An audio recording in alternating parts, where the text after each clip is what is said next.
Aïssatou doxat Fall. qui est numéro 1. moom lu muy def jigéen bu dee day seere lu bari dafay bari lu muy énervé. day énervé day tàng xol.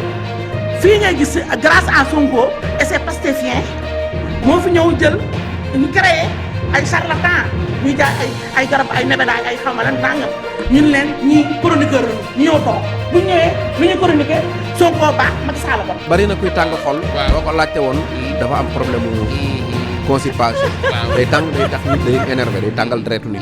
qui est numéro 1. yaram yëpp doxat la. foo toog nokki sax mënoo ko. sa dox il faut nga génne doxat yi il faut wax naa la ko de. docteur boo dem dalay nax il faut nga génne doxat yi sa yaram yëpp doxat la ndax wax naa la ko génneel doxat yi ba mu set boo waxee di nga wax ni calmement.